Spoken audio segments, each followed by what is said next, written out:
TPC Scottsdale. Get tournament and ticket info at WMPhoenixOpen.com. WMPhoenixOpen.com. Everybody's got a podcast these days. Comedy, politics, true crime, you name it. But how many actually teach you anything useful? Harman Solar has an entertaining podcast that is vital if you've been thinking about looking into solar, but you don't know where to start. Ralph and Ben explore the intricacies of utilities, equipment, processes, and more. Their primary objective is to educate and empower you to make informed decisions on your solar journey. So increase your knowledge, not your bills. Go check it out right now. It's the Harman Solar Podcast at harmansolar.com. With all the school supplies your child will need over the years, it can be easy to overlook the most important one of all, money, which is a good reason to open an AZ 529 education savings plan. Whether you invest $15 or $150 a month, your money grows tax-free. By the time your little one is ready for college, vocational school, or workforce training, they'll have all the savings they need to get the job of their dreams. Visit az529.gov to get started. This message is sponsored by the Office of the Arizona State Treasurer. Will Shakespeare here. Back in my day, I invented over 1,700 slang words like swagger, bedazzled, and my personal favorite, besmirch. But even I have trouble understanding slang words like yeet or bougie or... This is fire. Actually, it is extremely smooth Shakespeare vodka. Okay, boomer. See what I mean? But there is one word that describes the pure quadruple distilled spirit crafted from an 8th century Polish recipe the first time you try it. So lit. I couldn't have said it better myself. Shakespeare vodka. So lit. KQFN Tempe. Also transmitting on K257CD Phoenix at 99.3 FM and K240 EU Mountain Hills at 95.9 FM. All right, people, settle down because it's time. Time for what? Showtime. When does it start? Right now. 3, 2, 1. Let's get on with the show. Let's do it.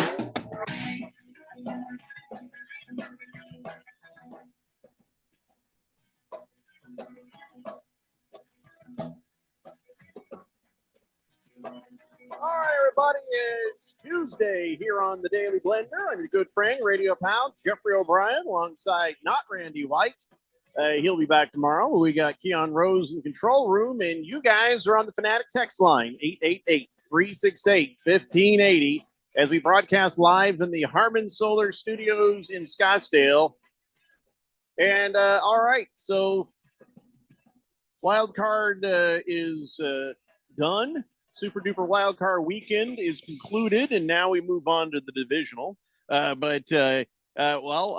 night, not a great game. Not a great game. It was some fun stuff in it. There was fun stuff. Knowing that Donnie was there and miserable, that was great. And so now I guess he'll have to move on to what he does every year and join in Chodes Across America. It's a little charity thing he does.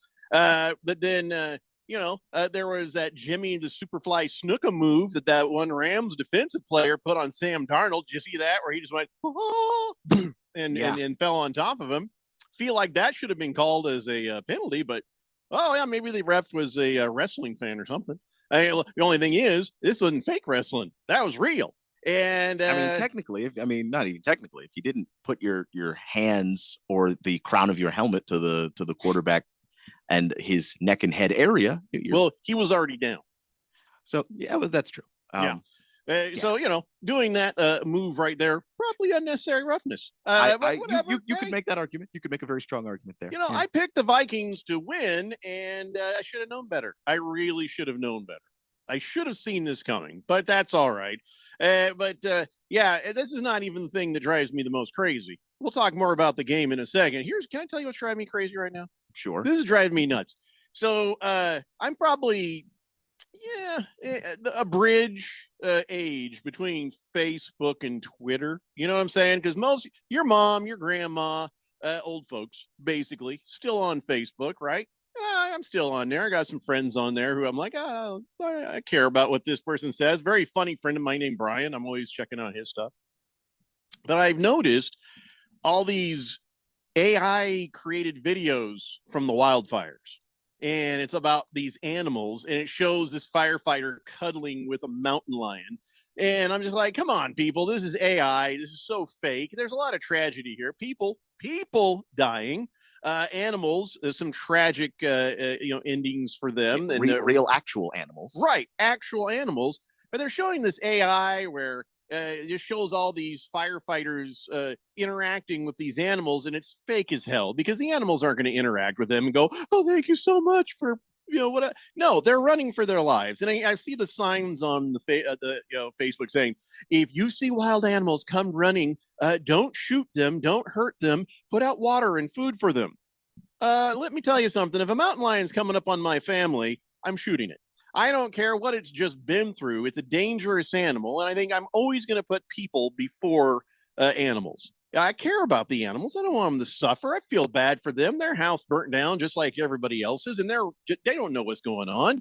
And I sympathize, but I think we need to protect people, from the crazy, and they're crazy because who wouldn't be? But from these animals, they're wild animals. Yeah, so and they're desperate. I mean, if you're a person who's having to flee a fire, a person, it could possibly be a few days before you really get to eat a nice good meal. Now, imagine if you're an animal and that's the case. Yeah. Then all of a sudden, the next human you come across looks like nourishment that you need to help you continue running. Yeah, you put a bunch of water out in your backyard. I mean, I feel like that's a nice thing. But now you just became an oasis for all these animals who might kill you. Yeah, I mean, you do what you want, but I don't know. I feel like we should be putting people first right now. Save the animals you can. Save the horsies. Save the dogs. Save the cats. Do what you can. But let's concentrate on the people, because all the people. We're up to what 20,000 houses. That's 20,000 families. There's a handful of dead people there. I think 25 last time I looked, maybe more. And let's focus on the people. I see all these things saying, give money to help these animals. Well, wait, maybe first let's help the people. Maybe, I'm not talking about them rich bastards. I'm talking about just your regular folks out there who lived there, worked there, did all their life there, and now it's over. It's gone. So I don't know. That kind of drives me a little crazy. Drives me a little crazy when people start to put the focus on animals before humans. No, humans before animals. You know what I'm saying? And that was my conservation message that got me glared at the Phoenix Zoo about 20 years ago. Took my son to Zoo Lights back then. We're walking through, and my conservation message was, well, son, here's what it is. Animals are food. Don't eat them all at once. I got some looks. But also, don't be cruel to them. There's no reason to be cruel to them, but don't pick them over humans. That's all I'm saying. So that drives me a little crazy. And all the AI. How are people so dumb they can't tell AI from reality? Because here's a thing. AI is superbly lit. You know what I'm saying? Has perfect backlighting. It has all this sort of plasticky kind of look to it. Mhm. If you can't tell the difference between real and AI, you probably shouldn't be on a computer. It's time for you to stop being on a computer, because the only thing that's going to happen to you is I don't know. they're going to take your life savings from you. There were people who were falling for insanely bad Photoshop not that long ago. Yeah, So I I find 8 fingers.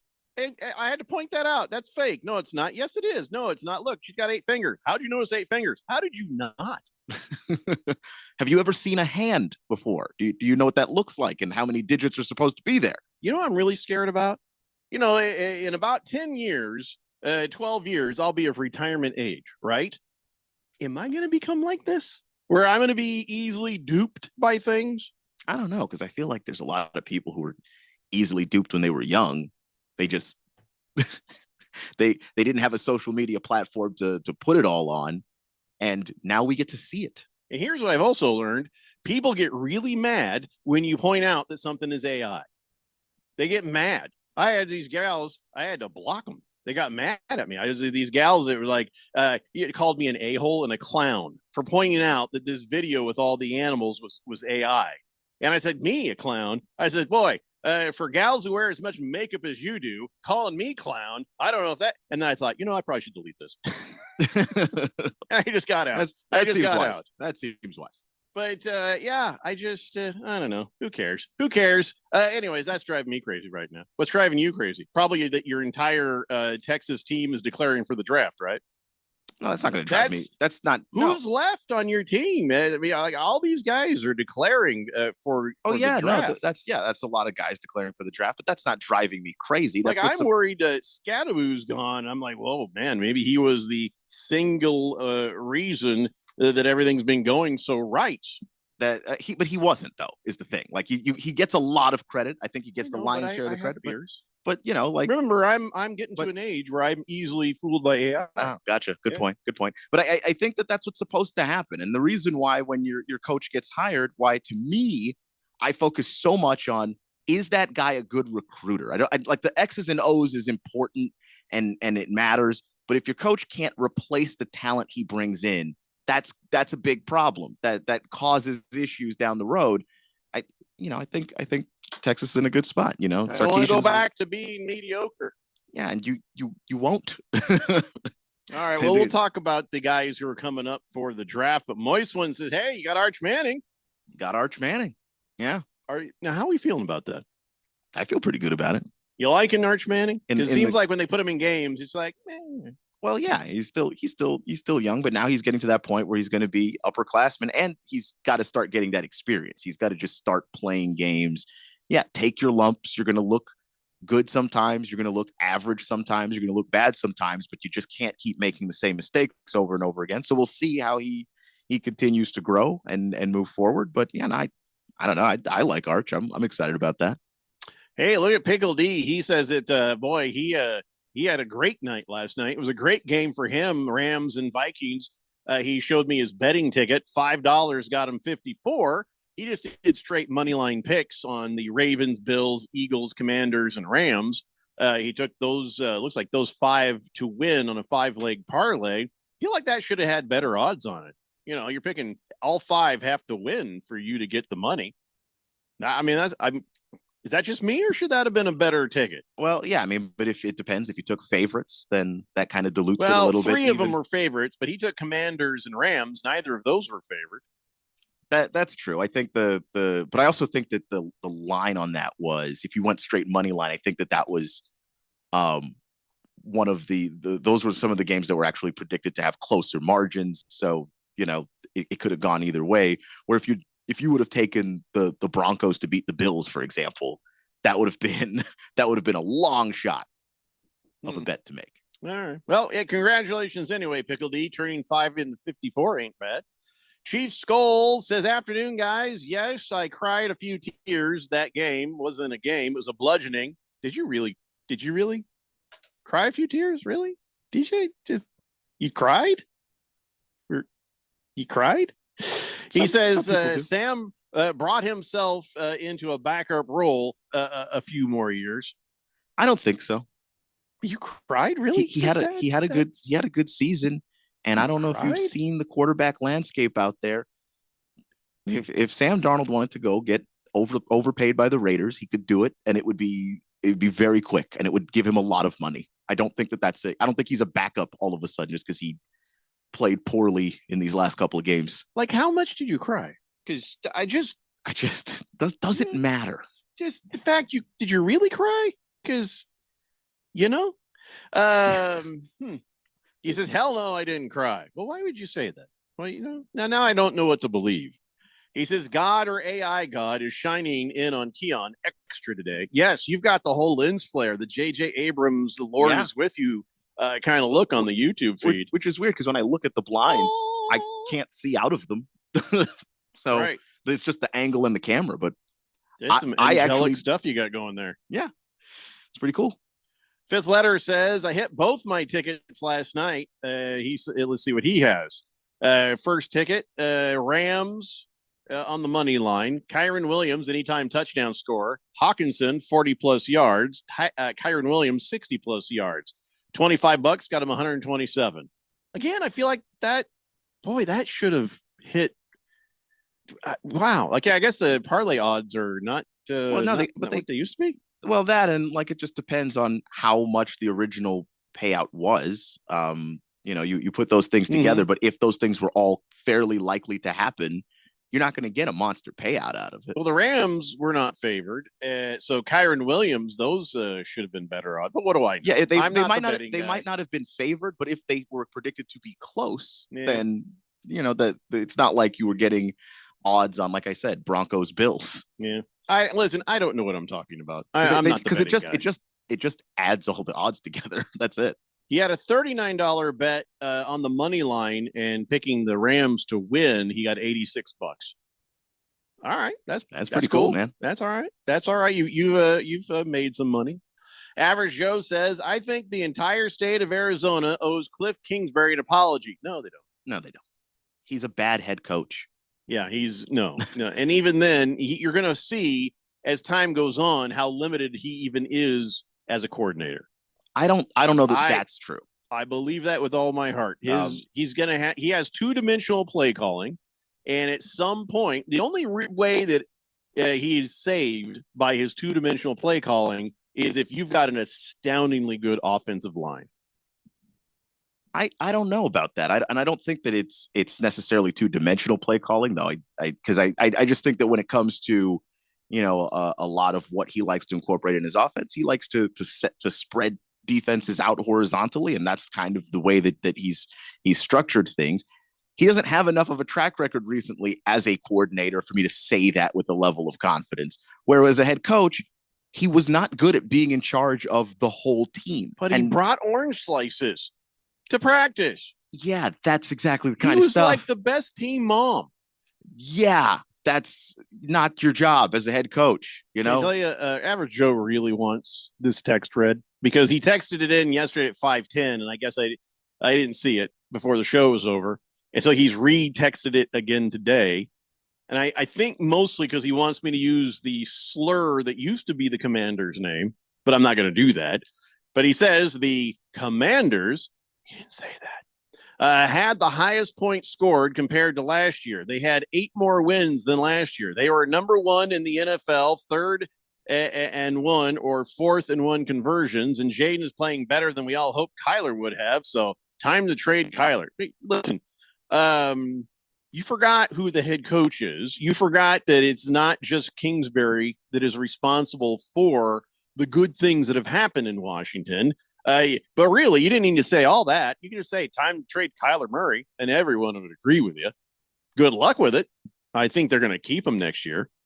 I mean, what choice do you have? Like you trade him for who? Trade him for what?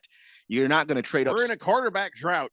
Yeah, you're not going to trade him straight up for another quarterback because if another team likes their quarterback, if you want a good one, you're going to try and trade with a team that already likes the guy that they have. They're not going to give you that guy. Sees what we see. Everybody sees what we see. A guy who can go out there and really be great, but boy, I tell you, I'd rather have Sam Darnold. I would rather have Sam Darnold. Yeah, than Kyler Murray. We were talking about it earlier on Beat the Book. The idea really? that if Sam Darnold wanted to come to Arizona, it would actually be if he could beat Kyler Murray and take his job, it would be a better situation than any other free agent spot that he would have. So where do you win the job? You win the job in practice. And I feel like Kyler Murray is probably going to win the job in practice. Yeah, but over the course of a season, how many times have we seen a guy just play so badly he gets the hook? And how many times has Kyler had that game this year? He's had times, So like, could Kyler in a random week 5 play badly enough that you go, all right, Darnold, just go in there and let's see what you got? Because that could happen. But the problem is, and let's talk about what happened last night as part of this. Sam Darnold, he choked. The Vikings choked. Of course, it didn't help that he got sacked 9 times, but I don't know if you observed the lengthy amount of time Sam Darnold was holding the ball. I'm surprised he didn't get sacked more, to be honest. A lot of this is on Sam Darnold holding the ball way too long. Yeah. Now, granted, that right guard was getting pushed into his lap like repeatedly. Like, I don't understand what was going on there, but he was just getting, like I said, just obliterated. Sam did not help the situation, obviously. No. But the further you fall behind, the more you're trying to take deep shots to get you back in it. And now you're holding onto the ball. Sometimes as a matter of like the play design too, because you're just trying to get the big chunk yards to try and get yourself back in the game. And it was not working. He had that look on his face from the start of the game. You know what I'm saying? Yeah. I knew that things were not going to go well for him. The minute I saw his face, I was like, "Oh God, I should have changed my pick. Should have changed my pick." He had that look on his face. So I don't know, man. Somebody mentioned this? I can't remember who texted in saying, "Was there a factory reset on Darnold?" Well, now you have to wonder. You have to wonder because 2 games in a row, he's just like now. But keep in mind, but it was the Vikings got beat by the Rams twice this year. And then last week when they played the Lions, keep in mind, they got beat by the Lions twice this year. And it was in the same got order. Beat by nobody else. And in the same order, too. The last time they lost to the Lions, they played the Rams directly after and lost to them, too. It was so there's something about these teams that know what to do to get to Darnold. So maybe the book's just out on him now. Maybe that's possible. But like, I don't know that I'm not going to entertain the idea of a factory reset for a guy that won 14 games playing good competition. Like, this isn't like Vikings teams in the past where they've had a good record. Then you look at who they played and you're like, that's not anybody. No, they played good teams and they played them on the road and they played them at home and they did what they had to do. So I'm not going to necessarily go factory reset, but I do think that there are things that the defense can do to make Sam Darnold specifically uncomfortable. And if you watch the Lions and the Rams rolling into next year, do you feel confident that other teams aren't going to imitate that? You know, it just occurred to me. Factory Reset is a great name for an indie band. That's true. I feel like Factory Reset or just a name for an album. Oh, you know what we should do? We should have Fish Tank let him know that he can use that for an album name. Factory Reset. By the way, Fish Tank's band, Light Sleeper, they have a show on January 24th at the Yucca Tap Room. It'll be 8 p.m. Got to be 21 years or older to get in. There is no cover charge. So there you go. Should definitely go show Fish Tank some love and go see his band. And then tell him I said his next album should be called Factory Reset. Do it. I like it. Rainy City Bitch Pigeon says, if your team needs a quarterback, which free agent are you looking at? You know, who's first? Donald, Russ, Cousins.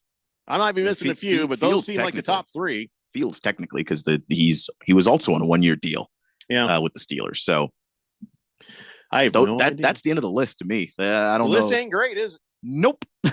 It's not a fantastic list, but usually if you're relying on a free agent to come in and be your quarterback, list usually isn't great. Moist One says Darnold takes more sacks than I'm just going to stop there. It's not going anywhere good. Yeah. Fifth Letter says the 40 plus and 60 plus lines were alternate lines. Chief Skull says, Mrs. Chief Skull and I have been watching Beast games. People cry having to leave the game because they don't have a chance to win the $5 million. We both laugh at them for being weenies and crying. It's a game. Don't be a baby. So no, I didn't really cry. By the way, the talk is about Darnold getting to be the number 1 free agent quarterback and going to Pittsburgh for 3 years, $35 million. I can only hope because I want to see what JJ McCarthy can do for the Vikings. That was a huge sort of train of thought text there. And, I don't know. And also people who are like failing to win the $5 million crying, I don't think you should laugh at them and call them weenies, because if you hear the stories of some of these people, they're like in desperate financial situations, and the shot at winning $5 million is to change their lives. It's money's a little bit different, man. Mm-hmm. But if there's 1,000 people, you can't even imagine you're not going to get thump. You know what I'm saying? Yeah, it's still all random and stupid. Yeah, it's still brutal. If your life was counting on the money, and you're dumb, because the chance of you winning out of that many people is very, very slim. So you really shouldn't bank on it. It's like crying when you don't bank on it. But if you're in a desperate spot and it got pitched to you as something that could be easier than what it turned out to be, which is some of the stuff that people suspect is not everybody. Probably like, hey, thanks, I'm still going to look for a job instead. Not completely. Well, that's not easy to do either. So that's no, but I mean, I think it's better time spent looking for a job than standing there waiting at somebody to pull a lever where you go into a pit. Like I said, it's a desperate play. Usually people have already been looking for a job, and it's like, man, this is the last resort. I have to save a house or something. I don't know. It's kind of dark stuff. A a life of crime might be in order. And folks have been lied to. And so like what the odds are, you get there, you're like, what? I'm competing with 1,000 people. I thought it was going to be, you know. You don't have to be a violent criminal to be a criminal. I guess I just, so maybe that's the last resort. I don't know. I just, life for me, of crime is always on the table. Whenever people are in desperate spots, I try not to laugh at them, personally. Oh, I'm not laughing at people. I just feel like I think it's dumb. I mean, sure, but you know, what are you doing there, dummy? All right, take a break. We'll come back. We'll actually talk about the game and the ramifications, the aftermath, the fallout from last night's Rams versus Vikings game that happened here in Arizona. It's the Daily Blender here on 1580, The Fanatic. This is Brent Musburger's action update on 1580 and 99.3, The Fanatic. This update brought to you by Sport Trade. Download the Sport Trade app and use code VSIN to earn 10% cash back on every bet in your first week. Gambling problem? Call 1-800-NEXT-STEP. NBA, the Phoenix Suns are in Atlanta tonight to take on the Hawks. It begins a 5-game road trip for the Suns, who are riding a 3-game win streak after a win on Sunday against the Charlotte Hornets. Atlanta went 2-4 on a recent 6-game road trip, but have won their last 3 games at State Farm Arena. Phoenix is a 3.5-point favorite, minus 105 against the spread. Atlanta getting the 3.5, minus 115. The Suns are minus 150 on the money line. Atlanta plus 130, and the over-under total at 235.5. I'm Tony Desiri with your VSiN action update on 1580 and 99.3 The Fanatic.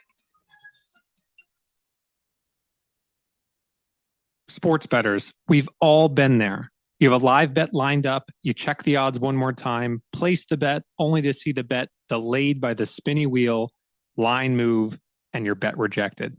My name's Alex Kane, and I'm the founder and CEO of SportTrade, Arizona's newest sports betting app. At the core of the SportTrade offering is our probability-based odds. In other words, the Cardinals may be offered at 55% odds to win, a lot simpler than minus 125. Place your bet at 55% odds, and as your win probability changes, so does the value of your bet, giving you the ability to cash out with total control. And the best part, no spinning wheels. Live bets on SportTrade are instantly accepted. Download SportTrade on your iPhone today and use code 1580 to earn 10% cash back on every bet in your first week. Terms apply. SportTrade is regulated by the Arizona Department of Gaming. If you or someone you know has a gambling problem and wants help, call 1-800-NEXT-STEP. Drivers who switch and save with Progressive could save hundreds. With that kind of money, you could go big time and switch to the expensive shampoo with amino acids. Sure, you don't know what those are or why you need them, but it sounds very impressive. And if you switch and save hundreds, you can massage it into your scalp every day. Now, if only you can get people to lean toward your head to smell those aminos. Switch to Progressive and you could save big time. For shampoo. Progressive Casualty Insurance Company and affiliates, not available in all states. Potential savings will vary. Progressive presents a testimonial of sorts. Hey, slow down! Oh, yeah? Well, you drive like my grandma. She's a very attentive and courteous driver who wears a seatbelt and always uses her turn signals. She's also a talented painter and has very low cholesterol. Not that that has anything to do with her driving, just thought a more complete picture of who she is might be interesting. Anyway, have a nice day. Safe driver? Get Snapshot from Progressive and get a personalized rate based on how you drive. Progressive Casualty Insurance Company and affiliates. Snapshot not available in California or from all agents. Surcharge possible for unsafe driving. They're gonna go nuts when he hits this thing.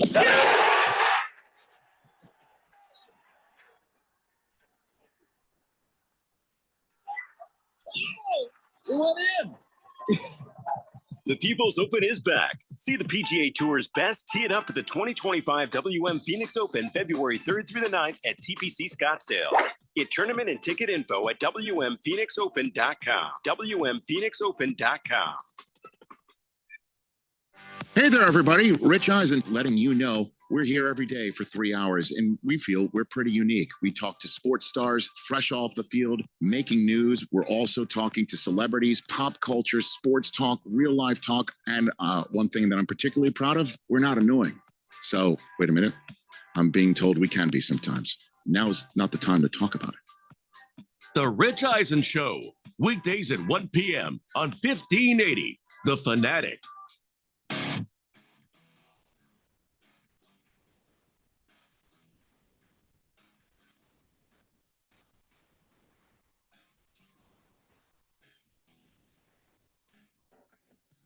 Dave Blender here on 1580, The Fanatic. Fish Tank agrees. He says Factory Reset is on the drawing board for album or song titles. I mean, part of me hopes it's the album title. Then again, I wouldn't mind hearing a song. Could be both, Fish Tank. Could be both. Just make it a banger. That's all. 888-368-1580. T-Licious says, happy Tuesday, fellas. Today is the longest day of my life. This last hour, I hope, flies by now that you guys are on. Okay. Sorry.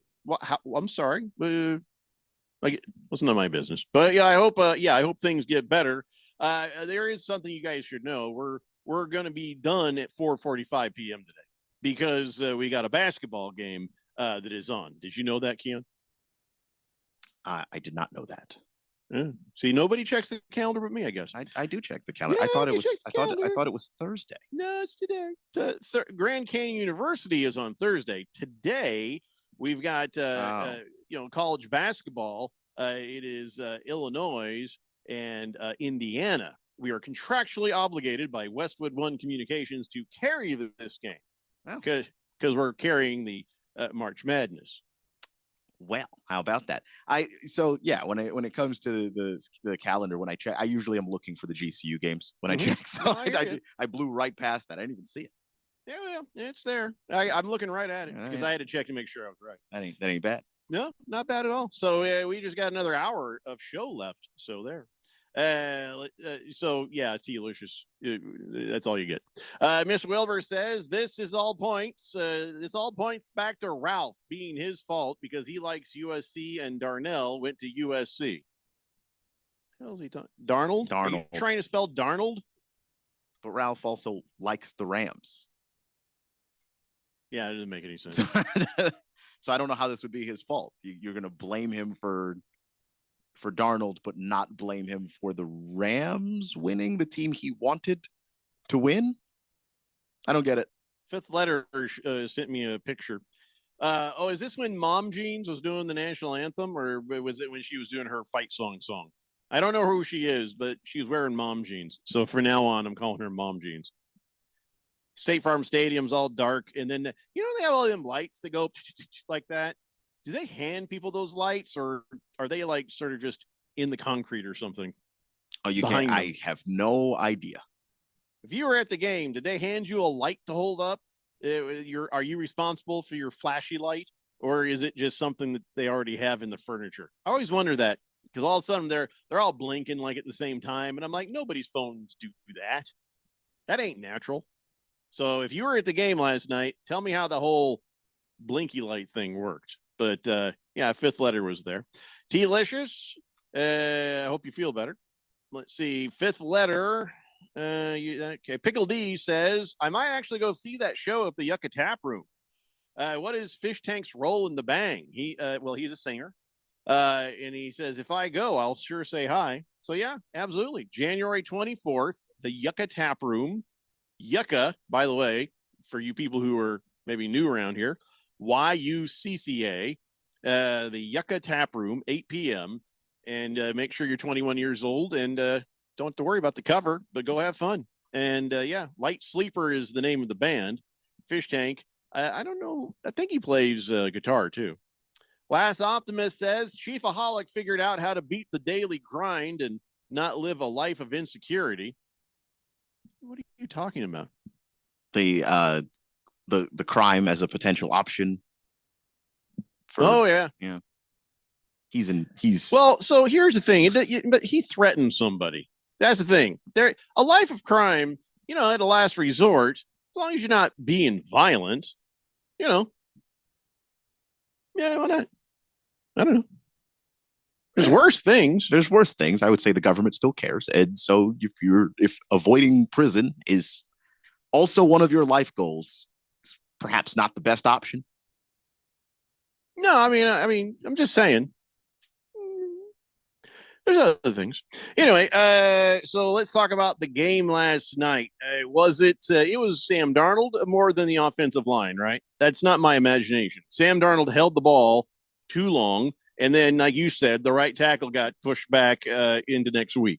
Yeah, I don't think it was Sam Darnold more than the offensive line, but I think that's like a 50-50. There were times where it was clearly him. There were times where it was clearly them. And there were also just times where you got to give the Rams credit. Like they were bringing pressure in ways that were absolutely unusual and weird and borderline evil. You know, they would show pressure from the right side and then, you know, sneak in a corner blitz from the left. They would show a bunch of guys, you know, up at the line, and then everybody would bail back into coverage. Like it was one of the most aggressive performances in terms of just blitzing Sam Darnold and saying, hey, we're going to force you to make quick decisions with the football. And I don't think he was quite prepared to do that.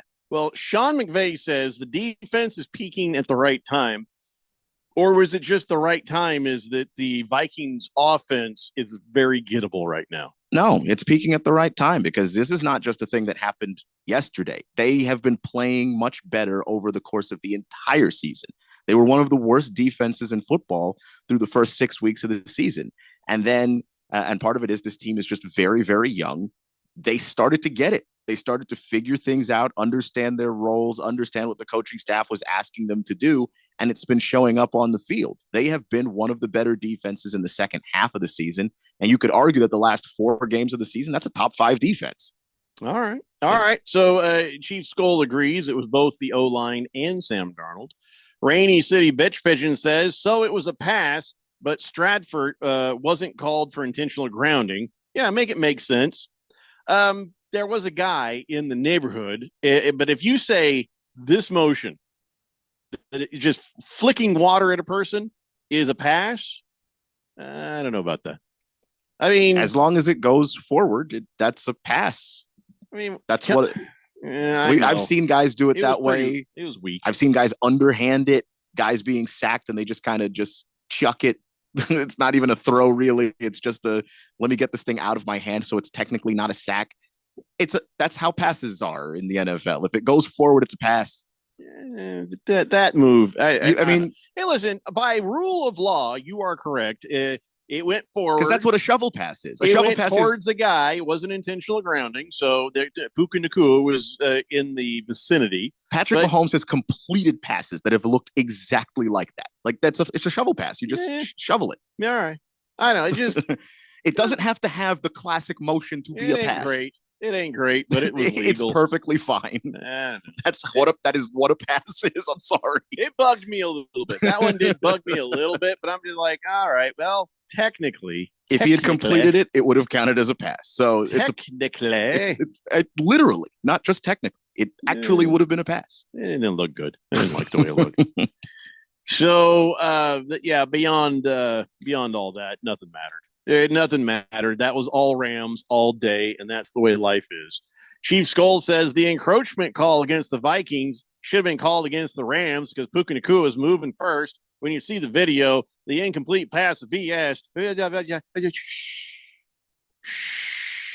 Team got beat. Game. Yeah, wasn't the game. Team got beat 27-9. That was not the determining factor. No, that's BS. That was a fumble. When you watch the video, it's a fumble. That wasn't a pass. Keon, you're wrong. You're all wrong on that. No, it's okay, Chief Skull. It's a shovel pass. It's okay, Chief Skull. Listen, man, I feel you, but it's over. It's over. It's over. I've seen Brady complete that. I've seen Manning. Well, you're not helping. I just got him calmed down, and now you're going to rile them all up again. If you want to be, did you see what I did there expertly? And then you just brought it. Now he's gonna be upset again. All right. Listen, the season is over for the Vikings, and I feel bad for Chief Skull. But listen, got owned in this game. It doesn't matter the little ticky-tack stuff. Was it a complete pass? Was it offside? Yeah, you were owned the rest of the entirety of the game. It would not have made a difference. He's like, it wasn't a shovel pass. Okay, doesn't matter. Doesn't matter what you guys. Come on, man. I picked you. I lost a pick for this, but you boy, did you choke? I'm sorry, but you just did. The Vikings last 2 games. Blah. So now you got to figure out your life. You guys are great. Listen, 14 wins in the season. You got the coach that everybody's talking about. Peyton Manning's like, yeah, that's my favorite coach. If I were playing, that's the guy I'd want to play for. And, listen, just add quarterback. And guess what? JJ McCarthy sitting there, right? Yeah, sure. He's tweeting out Latin. Don't listen to him. He's just get his ass on the field. Hopefully he doesn't get hurt and you get to see what you got. I hope so. And honestly, it worked out, I think, for the JJ McCarthy and the Vikings as well as it could have in terms of just giving him that year to sit behind a professional and learn, which helps a lot of players out. And he was the guy that of all the quarterbacks in the draft, he threw the ball less than anybody else. And that's not his fault. Jim Harbaugh was his coach. But yeah, listen, it was not in the cards for the Vikings last night. The Rams were playing for LA. Matt Stafford said, hey, we weren't just playing for just us. So they had that extra bit of gusto. You know what I'm saying? They had that. Plus, Sam Darnold looked scared all last week, and he showed up looking scared to this. So it just was not in the cards, man. So that little thing here and that little thing there wasn't the end. But Chief Skull says those are at the beginning of the game. Could have turned the tide of the game. And Kevin O'Connell did get out coached. He didn't adjust. It was terrible. The quarterback got sacked 9 times, man. It's not a lot of adjustment you can do. What was he supposed to adjust? Double the shotgun? Like now, instead of just like 6 yards back, he's 15 yards back. Get the long snapper out here. I don't know, man. I don't know what you could have done. It's all right, Chief Skull. You got a good team, and hope for the future. Just I don't know what you're going to do with Sam Darnold. Probably, I'm guessing nothing. I feel like they'll move on. Yeah, he's a free agent. If you can get him back at 10 million again, well, cool. If he wants more than 10, see ya. Yeah. Random texter says games are not determined from one play or two. I mean, and there are games that come down to a play, or two. But this game was not determined by that. This game, you were dominated the entire game. Give you that pass, or take away the pass, give you your offsides. It'd still be the same. It would still be the same. And here's my favorite text ever from Donnie. Nothing is all right. It'll never be all right. No, you're probably right. Yes. Perhaps true. I don't feel good for Chief Skull's pain, but I'm enjoying Donnie's. Let's take a break. It's the Daily Blender here on 1580 The Fanatic. Breaking news, and this one is almost unbelievable. Yeah, it's all about new customers at Bet365 because they get $150 in bonus bets when they bet $5. And even better, bonus bets can be used on the spread, totals, and player props. There you have it. Bet $5 to get $150 in bonus bets. And see why. It's never ordinary at Bet365. Gambling problem? Call 1-800-NEXT-STEP. 21 plus only. Must be physically located in Arizona. Terms and conditions apply. Life insurance. Why are you putting it off? Can't afford it? Too much hassle? Think you don't need it? There's lots of excuses for putting off life insurance. But if you weren't there, who would pay the mortgage and other bills? With Ethos, you could be covered in 10 minutes and boom, family protected. Ethos, fast and easy online term life insurance. Up to $2 million in coverage with no medical exam. Some policies as low as $1 a day. Answer a few health questions and get your free quote at getethos.com. That's getethos.com. I've just been feeling so sluggish lately. You should try the Metamucil 2-week challenge. The Metamucil 2-week challenge? Yeah, Metamucil 4-in-1 fiber helps trap and remove the waste that weighs you down. Start your daily routine now, and in 2 weeks, you could be feeling great. Well, it's been 2 weeks. How you feeling? Lighter and feeling great. If you want to feel lighter by promoting digestive health, sign up to take the 2-week challenge at Metamucil.com. These statements have not been evaluated by the Food and Drug Administration. This product is not intended to diagnose, treat, cure, or prevent any disease. Hey everybody, it's Mark Asher back to tell you about my great friends at the Lund Mortgage Team. Did you know that the Lund Mortgage Team was founded back in 1999? That's right, they're celebrating 25 years in existence this year. And you know what you have to do to stay in business that long? You have to be good at what you do. And the Lund Mortgage Team is not just good, they are great. They have helped thousands of people save thousands of dollars over those 25 years here in the Valley of the Sun. They only lend in Arizona. and they're mortgage brokers, which means they can shop your rate around. They're not tied to just one set of rates. Mortgage rates can get crazy. They can get high. They can get low. There's good times to strike and there's times to stay on the sideline.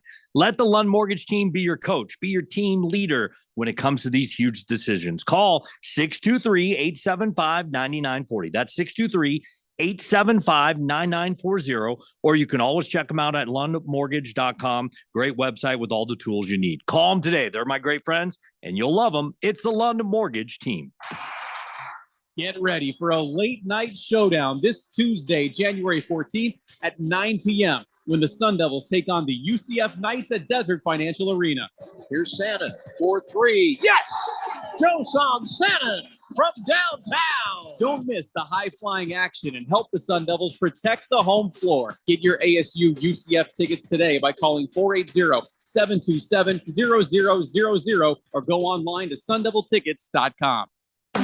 Your home for sports. 1580 and 99.3 The Fanatic.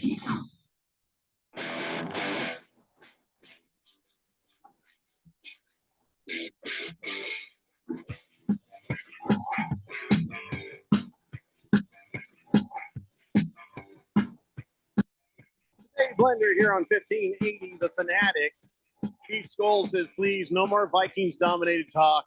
He's too painful. You know, Chief Skull is probably Donnie's fault. If Donnie wasn't such a insufferable troll, you might have nice things. I think you can blame it squarely on Donnie for being the troll that he is. So you really should take it up with him, Chief Skull. The rest of it, hey, I'm sorry, man. I am sorry. Weso Grande says, put an M80 in the football in practice and see if Darnold can get rid of it before he gets sacked. Yeah, but nobody's going to want to catch a ball that might explode.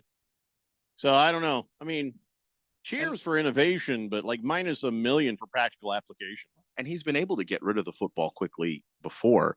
I just think when you fall behind in games, like that's the game where you hold on to the ball longer as the game goes on because you're just trying to make something happen, and you're not going to make something happen with little. He was holding it too long at the beginning when it was still a chance, Yeah, but sometimes like that is a little bit of a function of what their offense is. Like they do take those deep shots. He's got a big arm. It'd be weird for you not to use it. But at some point, the Rams were just ready for it.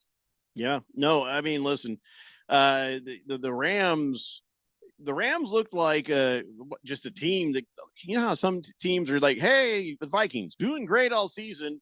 And then all of a sudden, the last couple of games, the Rams doing like, okay, whatever. We figured they get blown out in the first round of the playoffs. They were only in the playoffs because somebody from the NFC West had to be. You know what I mean? It wasn't looking good for them. Then all of a sudden, like the last couple of games, you're like, whoa, where was this Rams team all year? I mean, by the end of the season, though, the NFC West kind of did have a couple of teams that could have made it. I mean, the Seahawks were right there, and then just fell behind the Packers. It didn't turn out to be that bad of a division. Yeah, well, in the end, not great for the Cardinals, but still. Fighting Wampa said, so how good was the NFC North this year? 0-2 so far in the playoffs. Okay. And you're in the playoffs. Yeah. So like the teams lose in the playoffs. I'm sorry. You're one of the last 7 teams in the entire conference representing the conference. That doesn't mean the NFC North was secretly bad all along. Come on.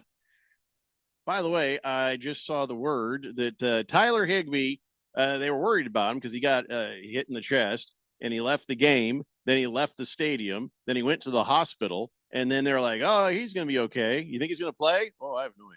And well, it turns out, yes, he came back to LA with the team and he is expected to play versus the Eagles. And I'll tell you, they really, they can probably do it with or without him, but with him is better because, boy, the way that you got Puka Nacua here, you got old Amish butter churning Cooper Kupp over there. And then there's Tyler Higbee. That's a great offensive punch right there. So yeah, I think they need him going forward. And so here's the way it all looks. The Rams will play the Eagles on Sunday at 1 p.m. And then the Ravens play the Bills on Sunday at 4:30 p.m. On Saturday, we got Texans at Chiefs at 2:30 p.m. and then Commandos are playing the Lions at 6 p.m. So we'll talk more about these games as the week goes forward. So what is your current status? What are you feeling about your Commandos heading off to play the Lions? I don't think they're going to win. That's not a feeling. That's a That's thought. How do you feel? You How feeling do I feel? anxious? I mean, it sounds like you're feeling depressed, No, reserved, not at all. We're- disappointed. Not at all. We're playing with house money. I'm sorry. If you had told me at the beginning of this season, the Commanders win 14 games, I would not have believed you. They win a playoff game for the first time since I was in middle school. Wouldn't have believed you. They're moving on to take on the number one seed. Jaden Daniels is better than I could have expected. I don't think they're going to win the game, but this is just gravy. We're playing with house money right now, man. Like I have no reason to be anxious or upset. It just is what it is. This is a team that's so far ahead of schedule. I simply couldn't have guessed that they would have been this good. I'll take it, man. So you see no path, no chance, no strategy I mean, there is of where the Commanders will beat the Lions. I think that, especially the way De'Ami Brown was playing in that Buccaneers game, like there is a path. You'd have to beat the Lions in a shootout. I think the Commanders are capable of it. I just don't think it's likely to happen. Yeah, I know, me either. But I just, it's your team. You should have some bit of hope, I guess. I don't, but that doesn't, to me, that my season this is the best Commander season I've had in my adult life. I don't need my team to have to win to feel good about where they are, and hopefully they give me a good game and something fun to watch. Bat Flipper says my Niners suck. They suck a little. It's more than little, but part of that is health stuff. I mean, if they're healthy, I wouldn't say that they suck personally. Well, here's somebody we haven't heard from in forever and a day. Rex Terra says, "Will the real Sam Darnold please stand up? Please stand up. Detroit exposed him. LA followed the template." Well, I don't know about that because there were, is that how the season ended? Did it go Rams, then Lions beat the Vikings, and then Rams and Lions beat the Vikings again? I don't think that's how the end of the season went, was it? No, not at the end of the season. I think the Lions Rams losses were earlier in the year. Right. So then if at they the end of really the year- exposed them, then other people would have picked up that template. Yeah, and I do think that it's just like sometimes it comes down to scheme. What Chris Shula does with the Rams and what Aaron Glenn does with the Lions is not something that everybody can do, and it's not something that everybody is doing. You can say it all you want to, but is your team actually capable of executing that way? Is that what your system is even built or designed to do? And I don't think that that's something that you can say everyone's going to build on that, but some teams certainly will. Otherwise, you would have to say that about the first time they played and lost. All right, so let's now talk about. We got more football to talk about, but real quick, the Suns are playing the Hawks at 5:30 p.m. And so here's the thing on the injury report: Nurkic is out. Grayson Allen will be a game time decision, but outside of that, everybody's good to go. I would imagine we can beat the Hawks. I mean, I don't know what to expect anymore, but it seems like the Suns have sort of found their mojo and are on a winning streak. Having Bradley Beal come off the bench just all of a sudden seemed like the genius move that they needed. It's weird. It's weird, but it's not weird. It's actually giving him the space to have his own shots and know his own role in the offense. It's a little bit more defined. So now he can just be more aggressive instead of thinking, I've got to defer to KD. I've got to defer to Booker. Now you've got space for your own thing. We've seen this happen with teams before. I mean, there's a reason why say, "Hey, don't do that," and then he's like, "Oh, yeah, okay." It's easier said than done, though. I mean, it's a psychological aspect of like you're playing with all these other great players. You feel like you've got to help get people involved. Now you're playing with the bench players. The clear and obvious best scoring option is you. There's nothing to think about anymore. Well, Beal. I'm saying if you're the person coming, me. Yes, I said hypothetically, if you're coming off the bench and if you're come off the bench if they need me. You're Bradley Beal. I'm not Bradley Beal. Well, yeah, that's why I said if. You said you. So okay, but if you're Bradley Beal, then it would be you. But you are not. That's the hypothetical. So like the Spurs did this with Manu Ginobili in the past as well. Like they brought him off the bench and they were able to have him lead that second unit. He's still playing the minutes with some of the starters. It's not like he's playing less minutes, but he is playing, with his own role initially, and then he's gotten into the flow of the game, and now there's no overthinking. You kind of just eliminate that. Reaper says, "Hey guys, just want to say hi. It's been a while." Oh, you're not kidding. Haven't heard from you since September. Hey Reaper, sup? Bat Flipper says, "I said that months ago. Beal can do what he wants on second team." Chief Skull says, "Dan Orlovsky said the Rams defensive scheme followed what the Lions did previous game earlier." That's where that's coming from. But yeah, the Rams and the Lions played the Vikings at like game 6, 7 in the season. So surprised other teams didn't pick up on that. Quiet Cannon says, "If the Commandos somehow can make it to the Super Bowl and they're playing the Chiefs, tell you what I'm doing. I'm taking the Commandos." I wouldn't still, but obviously that's my team. I'll be rooting for him. Mr. Wilbur says, "So what you're saying is Jeffrey is Bradley Beal's twin brother." Well, Wilbur, you wouldn't know the difference. So yes, I am. Wow. So Jonte Porter, he's in trouble. And U.S. Attorney's Office for the Eastern District of New York has recovered some text messages where he's during the game sending text to somebody saying, "Yeah, I went to the locker room. He says, I'm going to play the first 2 or 3 minutes off the bench, and I'll get subbed in. And then I'll tell him my eye is killing me or something. So whatever the bet is on how many points, you take the under." And then he says, "I hit unders for the big numbers. No blocks, no steals. I'm going to play those first couple of minutes, and then I'm out." Wow. What do you do about that? You just have everybody put their cell phones in a lockbox, when they can't be communicating before, during, and after the game? That is amazing. The during, I think, is probably easier to keep a control on, but the before and after, how do you stop that? Not after, because after doesn't matter, and before, sure, you could, but during, yeah. Yeah, I mean, but even the after may not matter. But if say for whatever reason, my excuse to get out of the game didn't work, or whatever, you're still following up. But yeah, definitely it's easy to miss shots on purpose. Yeah, but I don't know that necessarily. I don't know that you can police that, because how long before the game? You might be able to stop him from doing it in the locker room, but before he gets on the team bus, before he leaves his house, can you stop him from doing it then? He could have had that idea at any time. Yeah. So it's impossible to say. He could have said it the day before. Like, "Hey, guys, this is what I'm going to do tomorrow."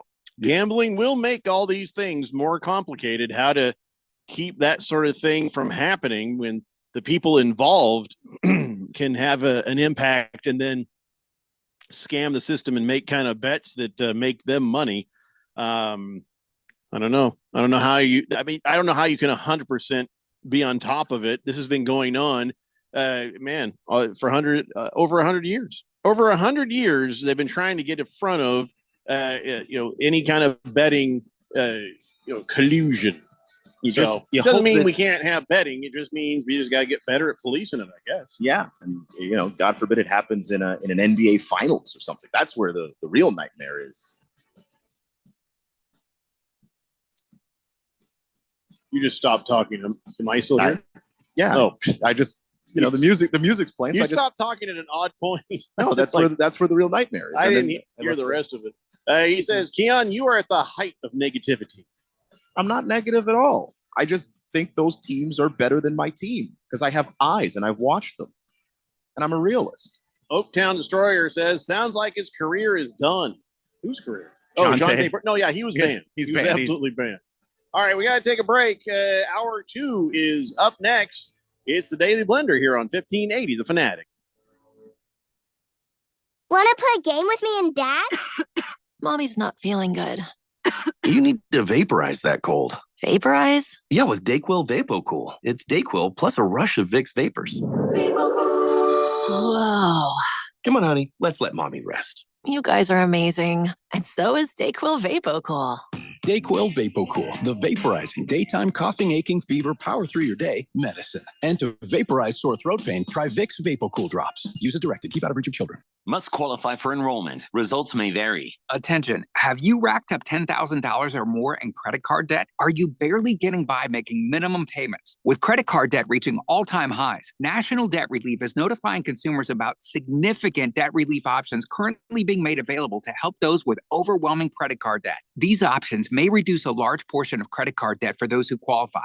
You don't need to declare bankruptcy or take out a consolidation loan, and you may only have to pay back a fraction of what you owe, even if you have bad credit.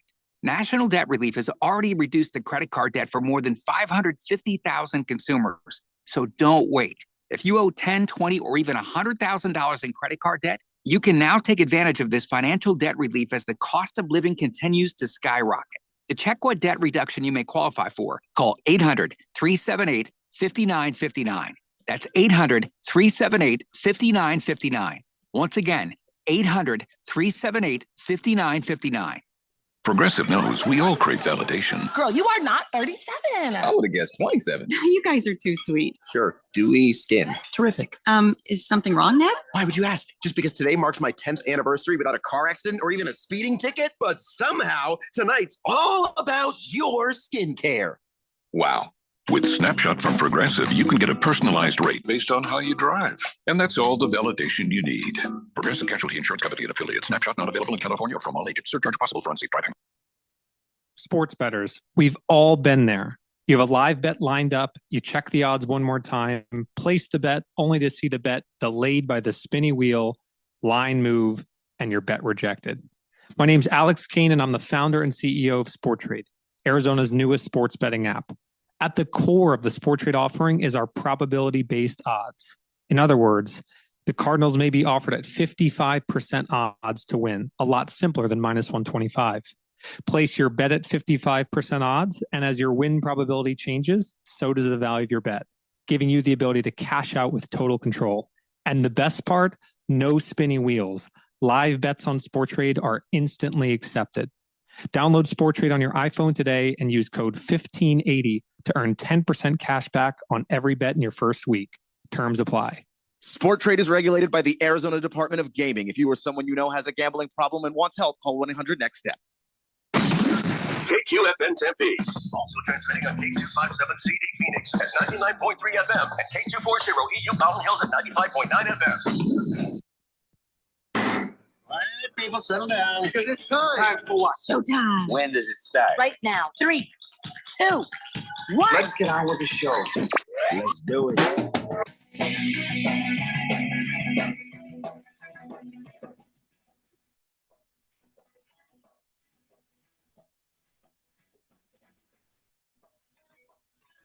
All right, everybody.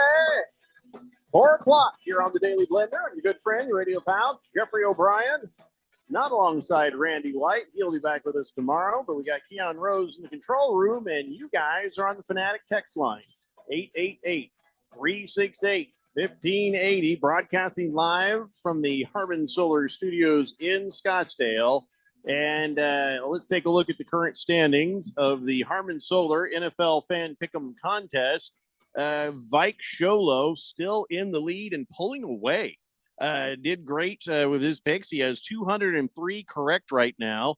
I'm still in the top 10, much to my surprise, with 197. I slipped one more behind him by a bad week of picks in the super duper wild card weekend. But Tony Baloney is right there with Pro Dog and Brett Maverick in second place with 201. Eleni Champs has 200. Seabacher has 199. NFL Blitzer 198. Then Random Texter, Oaktown Destroyer, and myself round up the bottom with 197. So still not a bad year of picks. And I really kind of blew it this week because I was sitting there feeling like maybe I should change that. I said it even on air. Maybe I should change that. And then I was just like, nah, I'm not going to do it. Because then so people started accusing me of changing them, like with the admin. But even if somebody did that, by the way, I love the new pick site. I don't like the format as much as the old one, but I like that this one's free because the old one started charging. But also, it says if anybody were to ever change anything, even the admin changed any of the picks, you can do it, but it'll be forever marked with a color. It's kind of like if you pee in the pool and it turns purple, that whole thing. It's the same thing with poolhost.com. So I couldn't change it if I wanted to. I've never done it and I never will, but at least now there's absolutely 0% that anybody can mess around with stuff.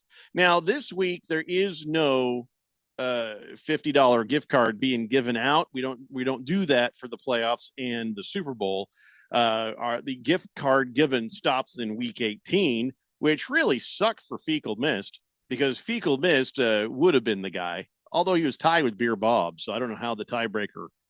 I think went in his favor. Yeah, would have to be, and hopefully they didn't get the same. They guess did there. They used the same points, 44 points as their point total. Really? Yeah. So Beer Bob and Fecal Mist, the exact same picks. And Beer Bob is 195 right so far on the season. So he's been doing great. Fecal Mist had less than him. So I don't know how they continue to decide that Fecal Mist has it. I have no idea how Pool Host does it. But nobody did a perfect 6. Nobody got a perfect 6 right. So mad at Randy. He forgot to pick.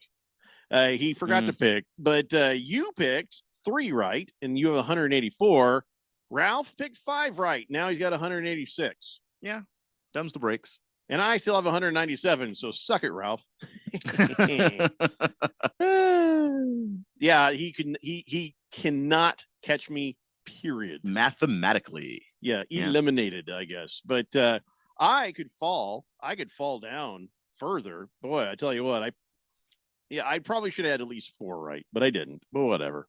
So Vike Sholo still hanging in there. Right now, it's going to be tough for anybody to catch him. But if he drops a couple and Tony Baloney and Pro Dog get a couple, you never know. Even I could make a miraculous come from behind. Not likely. It's not likely. It's like if Vike Sholo says, yeah, I don't want to do this anymore. Stop picking. Yeah. Or is just flat out wrong from here until the end of the season, which also seems hard to do. Or is mysteriously kidnapped. Well, depending on who orchestrates that seems more possible. I think the way I paused and smiled, I got to make sure he doesn't get kidnapped because I'm definitely going to be a suspect. Let's go to the text line. Ringless Joe says the Minnesota Vikings are the most cursed team in NFL history. No other team could win 14 games and end up losing the division and then get the wild card bounce in a blowout game. I bet we could find something. I'm sure some team can do that. I mean, they're on the list, obviously, of teams that would happen to, and you wouldn't be surprised. Not even a little bit. Yeah. Because is anybody surprised today? No. Like I picked the Vikings. I genuinely thought, look, this roster's still really good, man. But am I shocked to wake up this morning and find out, or not find out, but wake up this morning and just live in the reality of what I witnessed, which is a team that looked great all year, just getting raked over the coals? No, not particularly. You know, that's the whole thing when they say you got to play all the games. You got to play all the games. Nothing is guaranteed. And it looked like the Vikings were guaranteed to go a bit farther than they did. I figured the Lions and Vikings would play again, and who knows what could have happened there. But no, not anymore. I don't feel that way anymore. Bat Flipper says, I also bet $100 for Bears, Colts, and Raiders to make the playoffs. Why would you do that to yourself? How much would you have won? Because none of that happened. Slow Mo Zo says, any more talk of that kid from the Lions defense that broke his leg? Hutchinson, is he coming back? Aiden Hutchinson. Hey, Aiden Hutchinson would have to essentially wait for the Super Bowl. That would be the day he could come back, essentially. He's working on it. He's rehabbing it. He wants to come back, but you never know with these guys. But because he didn't get injured early enough in the year that you're like, okay, maybe. But yeah, they're saying that if he were to come back, it would be for the Super Bowl. You know who is coming back? David Montgomery. They're like, he's back. And he says he's a huge part of it. Dan Campbell's like, man, he's like bell cow, tone setter, catalyst.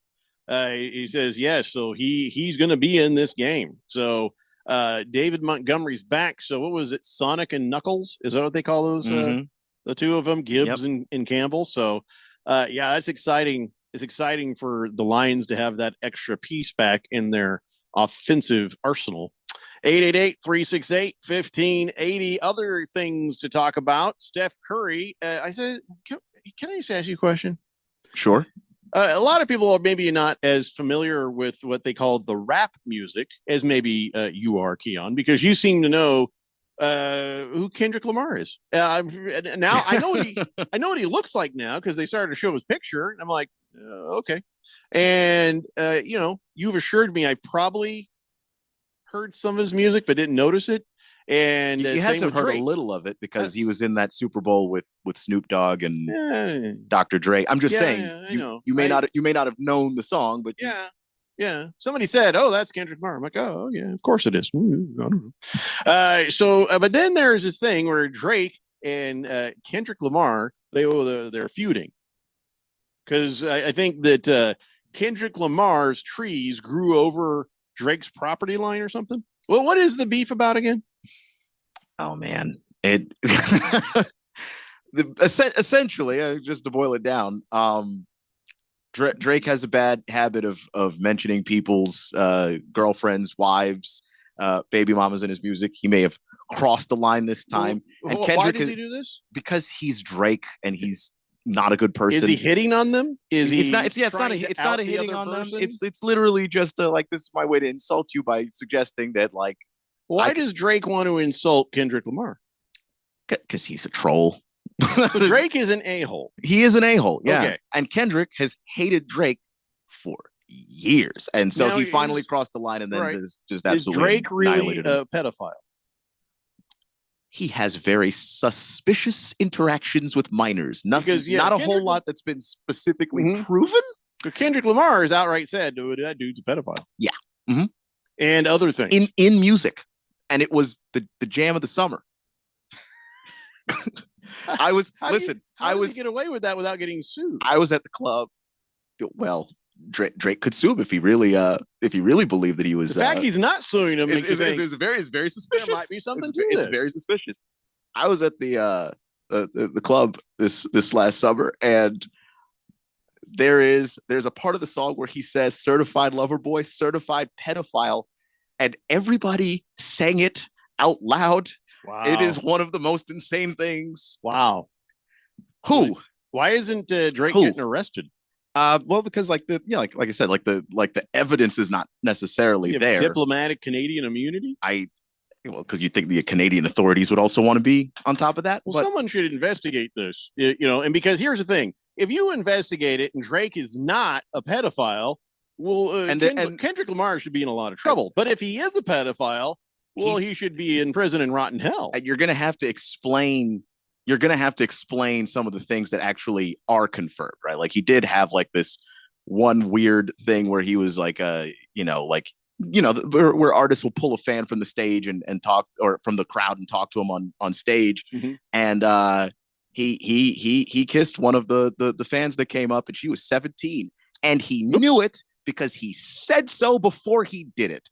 So feel like that's against the law. At least, is it in Canada? But I don't know. Did her parents say, "Yeah, go ahead and stick your tongue down my daughter's throat"? I don't think so. And she's an adult now, and she was like, "No, it was fine. It's not fine. I don't care what you say right now. It's absolutely not fine."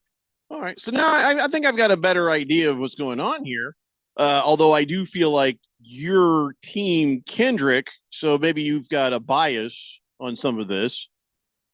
You know what I mean? Is it possible there's another way of seeing this? Or do you think that particular video there is not? No, okay. He said too much where he's making out with 17-year-old. That's disgusting. Yeah. He was also like, Millie Bobby Brown when Stranger Things first got started, and she was quite underage. He was literally 11. Yeah. And he was talking to her, and she was in some interview going, "No, he's a great friend. He's talking to me about the industry. We talk about boys and stuff, and everyone was like, "What? hell? Yeah, what the What? hell? Yeah." So I will not be seeing this any other way. I just can't. Doesn't seem likely to me. But Okay. All right. So the reason I'm asking though is, what am I supposed to think of Steph Curry hanging around old Drake there and saying, "Oh yeah, I'm a big Drake guy. Been him for a long time." I think obviously, you know what it is for the rap industry to have that, but I still rock with Drake. Absolutely, absolutely. He says. So what am I supposed to do with that? just that Drake, obviously, because they've been friends for a long time. So either Drake is like, no, none of that's true, and Steph, because Randy they've and been I have been friends for 30 years. Somebody starts talking about him making out with underage girls. I'm like, Randy, who? I'm like, I don't want anything to do with this. I'm backing away over here. I got kids. So does Steph Curry. What the hell's he doing? What the hell? You just like somebody asks you about Drake, and you're like, you mean the duck? I don't want to talk about it. Let's move on. Move on. Next question. This is not the time to be cozy with a guy. They're accusing of that kind of stuff. There are definitely players who have landed on both sides of it. Because they've been friends for so long. It's like, do I believe that it happened? Who do I believe, essentially? And Steph is essentially like, I believe Drake. I believe when he says he's not, I believe him, is essentially what that is. And then you got people like DeMar DeRozan, who's like, nah, I'm from the West Coast. F that guy. Well, yeah, I knew there was something wrong with that Drake guy. He's all massaging Nick Nurse during the NBA Finals. I'm like, what the hell are you doing there, man? What are you doing there? Get out of here. Yeah, like that was like the 20,000th thing that annoyed me about him by the time that happened. Mm-hmm. I didn't know about any of this stuff until Kendrick Lamar got the Super Bowl. Nobody told me about all this. And I was like, because even all that time, I didn't like Drake because of that. That was my first thing where I'm like, it's annoying. He's not allowed to touch that guy. What is he doing out there? Now I'm like, realize he just touches whoever he wants. Doesn't care how old you are. It was weird. The whole thing was weird. The whole thing was very weird. Yeah. Well, I'm team Kendrick Lamar then. I hope he does a good job in the Super Bowl. I hope so too.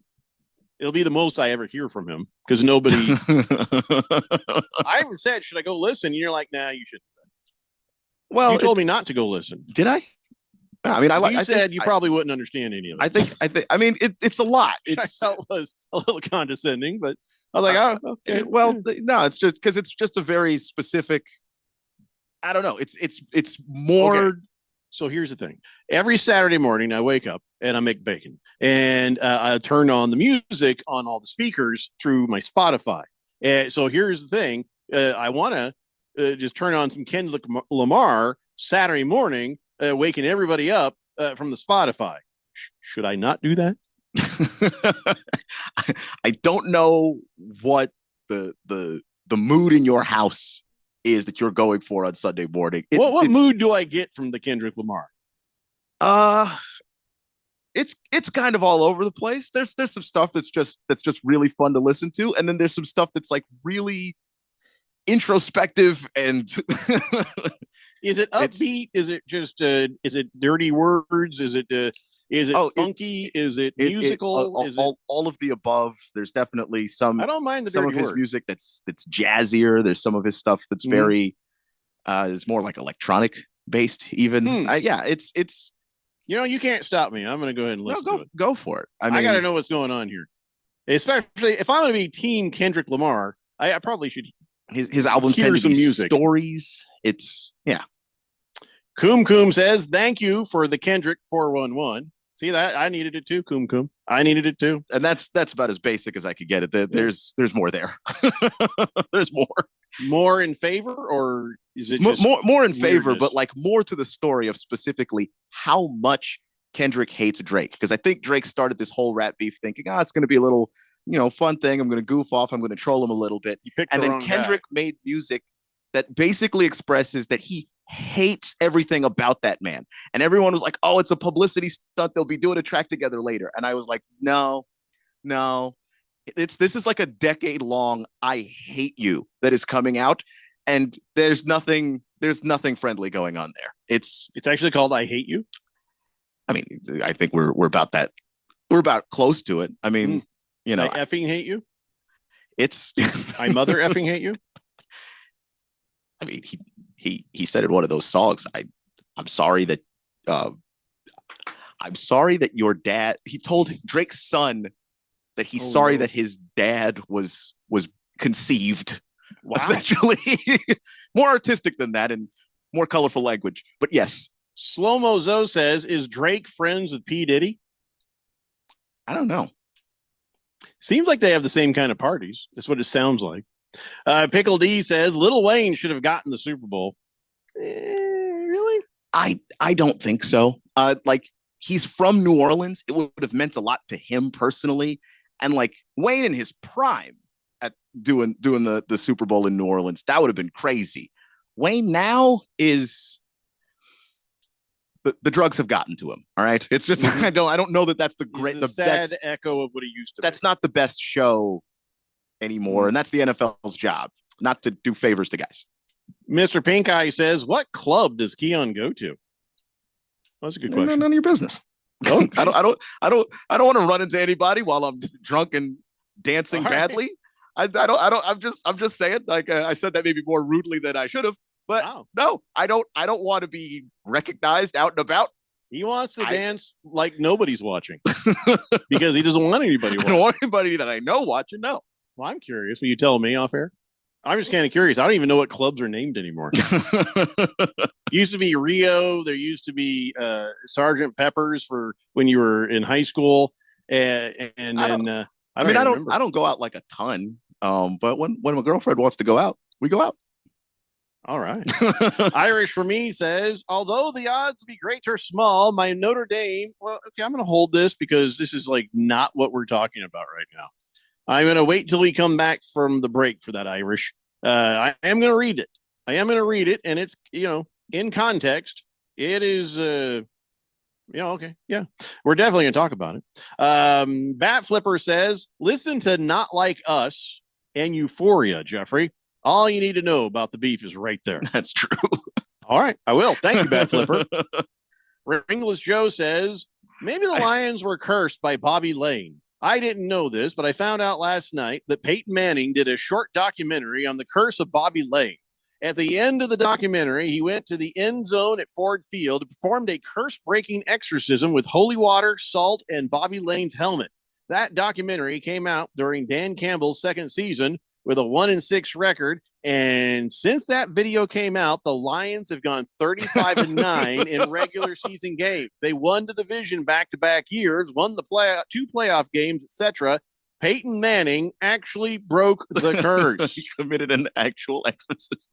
He did. He actually did. Yeah. He might have been just jerking around, but he did it. But he did actually do the thing. Yeah. Also, Bad Flipper, I noticed that you didn't suggest Meet the Grams, which has a lot of information in it too. But that song that's not a fun song. The other two sound fun. That one is dark and I'm writing it down. Oh, all right. I can handle it. Oh God. Listen, what about my joke from yesterday tells you I'm not ready for some darkness? All right. I'm just saying the other ones are kind of dark too, but fun. That one's all right. Fighting Wampa says, Jeffrey, you shouldn't do the Kendrick Lamar when you refer to him as the Kendrick Lamar. Well, he is the Kendrick Lamar. He is. Is there anybody else? So I don't feel like I said it wrong. You did not. I'm going to listen to the Kendrick Lamar. That's what I'm going to do. Raven Kid says, Kendrick Lamar ruined probably one of the most popular guys in music's reputation for so many people, which takes a lot to do with how mainstream Drake has been for years. But boy, is it catchy. So catchy that Drake has gone as low as to file a lawsuit over it. Oh, he did? Yeah, he is basically the whiny take my ball and go home lawsuit of like he sued the record label because that song could not have been that popular. They must have been like paying Spotify to push the music to the top of the page to get more streams. That's an odd lawsuit. It's an odd lawsuit, and it's like, man, if you lost the rap battle so bad you sued the other guy, you just really did lose. There's no argument anymore. Very lame. Pickle D says, don't get me wrong, I like Kendrick. Same for Logic and other rappers that actually tell stories in their lyrics. I hope he at least gives Wayne a guest appearance. Hamilton Porter says, late to the show, what was the main excuse given for why the Vikings are frauds? They're not frauds. They got figured out by the Rams and the Lions, and they got their asses kicked. And now because of that, Sam Darnold is a bit broken. That's what I think. Yeah. Brer Claw says, hello to everyone. Do you think Daniels was as good as he is as a Sun Devil? What? No. I mean, he was coming along, and then he went to another school and he got even better. Well, when I went, because the first game I went to was an ASU game when I moved out here, and Jaden Daniels was still the quarterback. And like that first game, I was like, man, that guy's awesome. But yeah, he still wasn't like a great passer. He still, he would run at the first sign of trouble. Became a bit more of a polished quarterback at LSU, but the stuff he's doing now, he didn't even do at LSU. He wasn't throwing the ball to the middle of the field like that. I don't know where this has come from necessarily. Very random question, Bear Claw, but the answer, was he as good as he is as a Sun Devil? No, he's better now than he's ever been. Of course, going from college to the NFL, that is expected. Listen, we got to take a break. I know there's a lot of text flowing into the text line. This whole Kendrick Lamar Drake thing is inspired a lot of response. Let's talk about it when we come back. It's the Daily Blender here on 1580, The Fanatic. Must qualify for enrollment. Results may vary. We all hear the radio ads about the IRS. They tell you to be afraid, to be scared, and they try to frighten you into calling. I'm not here to do that. Tax Relief Advocates is different. TRA is here to tell you that if you owe money to the IRS, whether it's $5,000, $50,000, or $500,000, we have a solution. It doesn't matter if you're sitting in your car, at work, or with your kids. No matter where you are, call now. 800-575-8695. Don't lose hope. TRA can eliminate or reduce what you owe to the IRS. Generous programs are now available that can give you a fresh start. Our passion is taxes and helping individuals fix their IRS problems. We have over 1,000 5-star reviews on Google and an A+ with the Better Business Bureau. You don't need to be afraid of the IRS any longer. End your tax nightmare today by visiting us online at TRA.com or call 800-575-8695. That's 800-575-8695. Tax Relief Advocates. Real solutions for real people. Want to play a game with me and Dad? Mommy's not feeling good. You need to vaporize that cold. Vaporize? Yeah, with Dayquil VapoCool. It's Dayquil plus a rush of Vicks vapors. Whoa. Come on, honey. Let's let mommy rest. You guys are amazing. And so is Dayquil VapoCool. Dayquil VapoCool, the vaporizing daytime coughing, aching, fever, power through your day medicine. And to vaporize sore throat pain, try Vicks VapoCool drops. Use as directed. Keep out of reach of children. Drivers who switch and save with Progressive could save hundreds. With that kind of money, you could go big time and switch to the expensive shampoo with amino acids. Sure, you don't know what those are or why you need them, but it sounds very impressive. And if you switch and save hundreds, you can massage it into your scalp every day. Now, if only you can get people to lean toward your head to smell those aminos. Switch to Progressive and you could save big time. For shampoo, Progressive Casualty Insurance Company and affiliates, not available in all states. Potential savings will vary. The GCU men's basketball squad is coming off their winningest season in 35 years, their third trip to the NCAA tournament in 4 years, and their first ever NCAA tournament victory. Returning 4 of their 5 starters in Ray Harrison, Colin Moore, Duke Brennan, and reigning WAC Player of the Year, Tyon Grant Foster, the Lopes look to defend their WAC titles and make a run to the Sweet 16. With a non-conference slate, including Stanford, Georgia, and crosstown rival Arizona State, you won't want to miss a moment of the action. So join me, Michael Potter, and Lopes insider Paul Coro all season long right here on the home of the Lopes, 1580 The Fanatic. Lopes up. The Weekend Warriors are hosting a super duper Super Sunday pregame show. And you're invited. Join us on February 9th from 9 to noon at the Spot Neighborhood Grill in Glendale. Of course, we'll talk about the upcoming big game. We'll have special guests and great audience giveaways. And you'll get to meet me in person. They'll get to meet all of us in person. Yeah, but I'm the best looking one of the bunch. Anyways, join us as we broadcast live from the Spot Neighborhood Grill on Bell Road in Glendale. February 9th from 9 to noon before the big game. Right here on 1580 The Fanatic.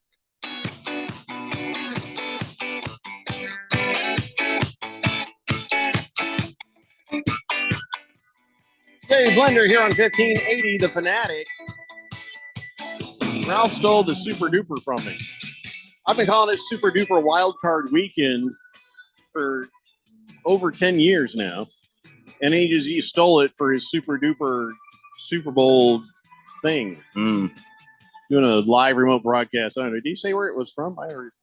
Did you hear him? He did, but I did forget. To listen to that commercial again. That piece of information somehow did not stick in my head. I don't know. I was just sort of focused on the fact he stole super duper off me. That's fair. I think Didn't that's notice fair. that the first time around. Whatever. I got to catch up on this text line. We're running out of time because it's 4:45. We're stepping away for the Westwood One broadcast of NCAA basketball. That's right. Part of our carrying the March Madness means we're contractually obligated to carry certain games like Illinois versus Indiana. So that is coming up at 4:45. Coom says Keon goes to Hunkamania in Scottsdale, mostly for their happy hour special. I don't think he goes to Hunkomania. I don't go to anywhere in Scottsdale. Is that a real place? Hunkamania? I don't know. That is hilarious. That's If what it I'm saying. is, I don't go to anywhere in Scottsdale. I don't know what anything's out here is called. I work here. I do not live here. Ringless Joe says Sam Darnold thanked the LA firefighters and then proceeded to burn down the entire stadium. I don't understand. Beer Bob says, did you guys talk about the weekly picks competition? Are there prizes for the playoffs? No, I'm sorry. Unfortunately, there's not. He says, yeah, I was 5-1 this weekend and was tied with what looks like a weekly winner there, but yeah, we had the same point total for the tiebreaker. It's funny. We were just talking about that. But no, sadly, not for the playoffs because it becomes easier and easier and there's fewer games to pick through. So makes it harder to do a tiebreaker there. So sorry, Beer Bob. Bat Flipper says Argentina trolled Drake online after he bet Canada to beat them. An entire country. Yeah. And then filled with hiding Nazis. And they're trolling Drake. Yeah. Yeah, I didn't forget that. Of all people. Yeah. Let's see here. Hamilton Porter says Keon line on the game is Detroit -10. As a Commandos fan, what are your thoughts on that spread? Seems a bit large. I don't think the Commanders are going to win the game. I do think it might end up being pretty close, though. And then he sends me a meme where it shows Dan Campbell and Dan Quinn. It says Dan Campbell versus Dan Quinn next week is going to be straight out of Madden. 0 field goals, going for it on anything less than 4th and 10. No punts, just 5. That's what I want to see. That's literally my favorite fact about this game is the amount of 4th downs that we will see and how bad both of these defenses will be at stopping it. Because it's going to be fun. You got to defend 10 yards for 4 downs. That's, man, with those offenses, good luck. It's going to be fun, but with that Lions defense versus a rookie quarterback, as poised as he is, I don't know, man. Elzar of the Mountain says Kendrick Lamar has some great stuff, but what does Keon think about Nipsey Hussle? I've always loved the name Nipsey Hussle. I love Nipsey Hussle, man. Absolutely legendary. Raven Kid says, I'm very excited for Kendrick Lamar halftime, hoping it's going to be just 3 straight hours of Lamar action. Well, the halftime is only a certain amount of time. Yeah, can't be the entire game for reasons that I hope are obvious. Chief Skull says Super Bowl site for Weekend Warriors is at the Spot. That's right, the Spot Neighborhood Grill in Glendale. Chief Skull paid attention. Good for you, man. Well done. He says, Jeffrey, listen to a kid who did a rap song about the Vikings winning the division before the Lions game on X. It'll make you question, who should rap or, who should. I think a lot of people shouldn't. But if you want to send me a link for that, I'll take a look. I've still to this day never listened to that Colts fan who did some dumb song and everybody's like, he's the greatest fan ever. And I'm like, that's just going to piss me off. Whatever it is, it doesn't even matter what it is. No, not watching it, not listening to it. I see posts from the Colts where they're like welcoming him to the stadium. They gave him tickets. I'm like, hey, this dork's life has been made, but I'm not participating. Good for him. But also you don't have to listen to it at all. I just noted it would just anger me. Fighting Wampa says, Jeffrey, you should start a rap beef with Ralph for stealing Super Duper. See, here's the thing. If I were at the age of 54 to walk on to a elementary school playground and start a fight with a kid and win, I don't think that people would look too kindly at me. And that's what it's like, Ralph. You know what I'm saying?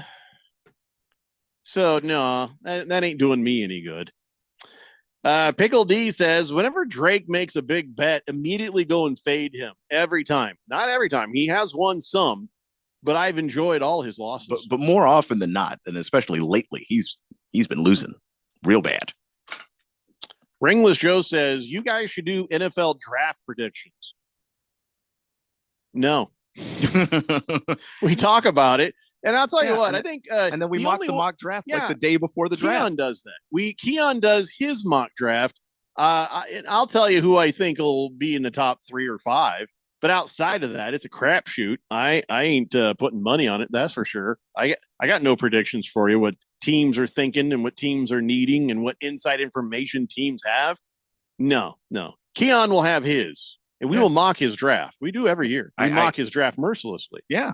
And I think that's this year. I wonder if I'm going to have the same level of preparation. I will be prepared, but I usually have started doing the draft stuff by now, except my team's actually still around and I'm not used to this. So like I'm actually focusing on my team and as opposed to, giving up around week 8, week 9, maybe being mathematically eliminated at that point. A whole new world for Keon. Yeah.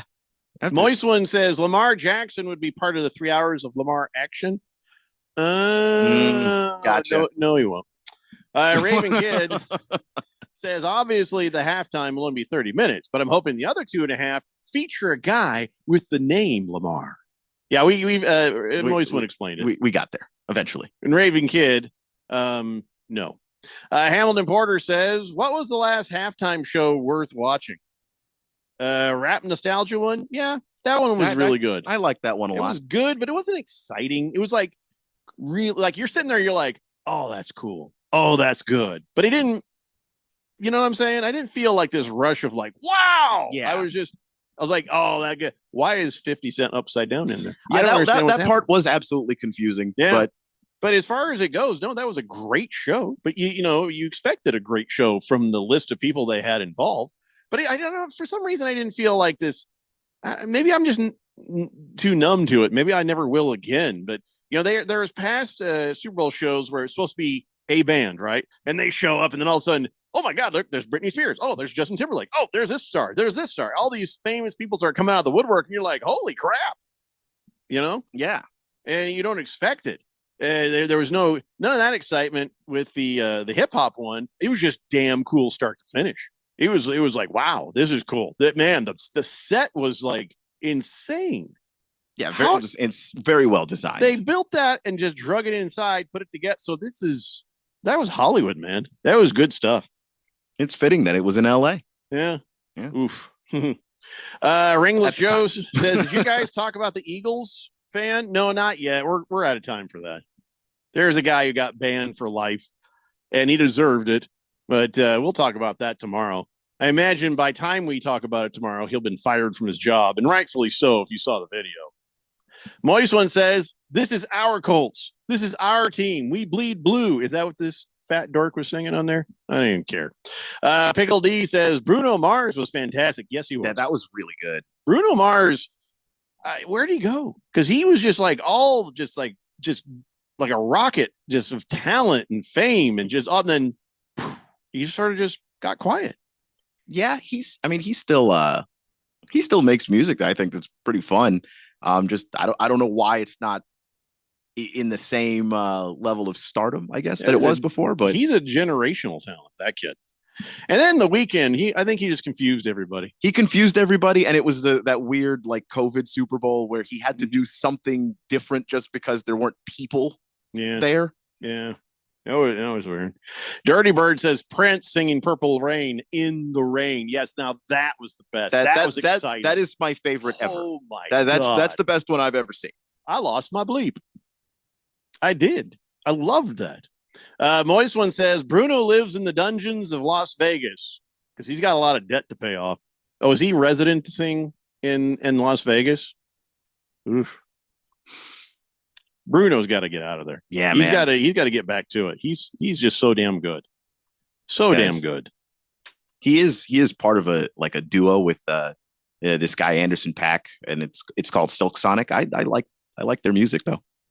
That stuff's fun.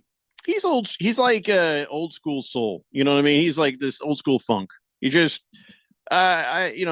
little echoes of Michael Jackson in there somewhere, but more like you feel Stevie Wonder going on in there. You feel some Ray Charles going on in there. You feel just a lot of the old school sounds just mixing up, and then he just sets it on fire. That Bruno Mars, I hate to say it, he's and the reason I hate to say it is because he's women love him. I don't want to bring him any more attention. You know what I'm saying? He gets enough on his own. What? Did he? Oh, I didn't know that. Don't care. Actually, now that actually makes me happy. Bat Flipper says Bruno came out and he lost his female fans. I love that he's gay. He just gained a fan. Yeah, well, that means I don't have to worry about it anymore. That's a guy that could drop panties just by looking in one direction.